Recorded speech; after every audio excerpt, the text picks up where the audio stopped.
life.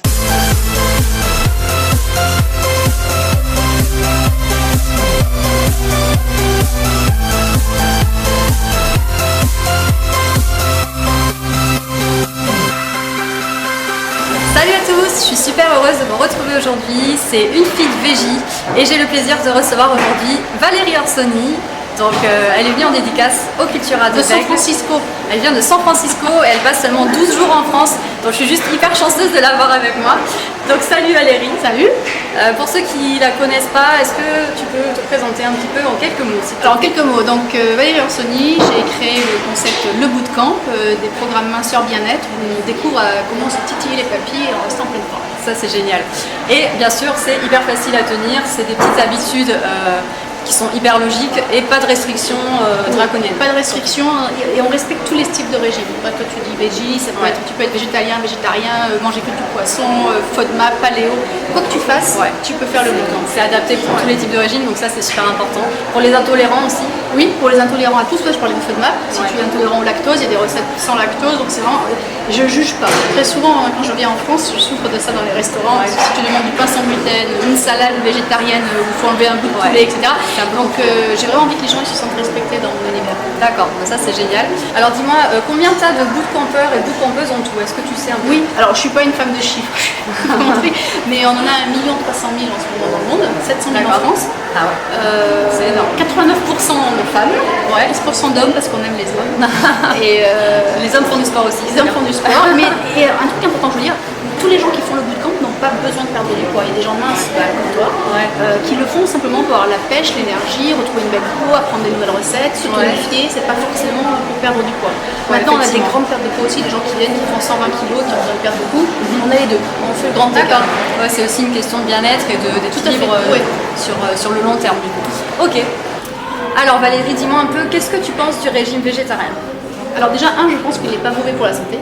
Très souvent on me dit il va être bâti mon fils, j'ai écrit un article dans mon blog il y a 2 ans, au secours mon fils devient végétarien. Parce que mon fils un jour il a 20 ans, mais l'an dernier il m'a dit le 1er janvier il m'a dit maman je ne mange plus de viande. Je dis c'est pas grave mon choupinet, je vais te faire du poisson. Il m'a dit non mais je ne mange pas de poisson non plus. Je dis bon d'accord ok.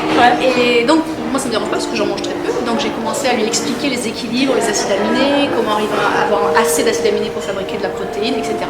Et tous les gens autour de moi étaient paniqués, pauvre enfant. Non mais il y a plus d'1 milliard de gens sur Terre qui ne mangent pas de viande ou de poisson, ils s'en sortent très bien. Mais attention, ce que je dis aux gens, c'est qu'il faut qu'ils sachent comment récupérer tous ces acides aminés en faisant les bonnes combinaisons, riz complet, lentilles, par exemple. Pas avoir de carence. Et surtout ne pas remplacer la viande par du fromage frit, regardez ma chaîne, à midi, ou par des choses qui ne sont pas forcément saines. C'est pas parce qu'on est végétarien qu'on mange plus sainement. Donc ça c'est aussi un truc important à connaître. Ah oui, c'est sûr que l'alimentation, c'est pas parce qu'on a remplacé la viande par quelque chose d'autre que c'est forcément meilleur. Donc savoir que c'est pas dangereux, c'est même plutôt sain, mais qu'il ne faut pas faire d'erreur. C'est sûr qu'il y a des végétariens qui se lancent et qui du coup ne mangent que du fromage dès le début et ils savent pas forcément utiliser les légumineuses ou tous les produits qu'on peut avoir. Donc là pour le coup c'est sûr que ça va pas être simple pour eux. Donc c'est important de vraiment savoir utiliser tous les produits qui sont intéressants nutritionnellement du coup. Mais il faut s'éduquer. Moi je dis toujours aux gens qui deviennent végétariens ou même d'ailleurs n'importe quelle personne qui mange n'importe quel régime, même le régime classique, devrait connaître un minimum en nutrition, les principaux groupes nutritionnels, ce dont on a besoin pour être en forme. Donc on ne peut pas faire d'erreur. Et souvent c'est pas assez équilibré les repas de la façon dont on a. Alors le pire c'est les végétaliens. Parce que quand on arrive en végétalien, on mange 0 source de protéines animales. Et dans ce cas-là c'est faisable. Il y a plein de gens qui sont en très bonne santé qui le font, mais il faut vraiment mieux connaître encore sur le bout des doigts tous les principes nutritionnels pour ne pas avoir de carence. Ouais, exactement.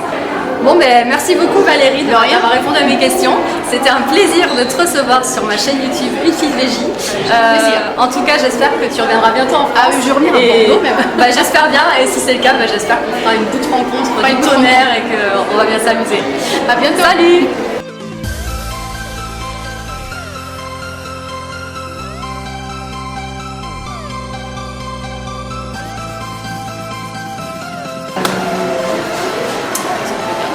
Moi je suis là, elle n'a pas les questions, moi je suis là. Qu'est-ce qu'on pourrait dire? Elle n'a rien foutu. C'est ça les veggies. Bravo, c'est très sérieux. Manger de la viande, tiens. C'est très. Oh non, ça risque pas. Surtout qu'on n'a plus de batterie. Je précise, nous n'avons plus de batterie. Et le truc, c'est ça fait bip.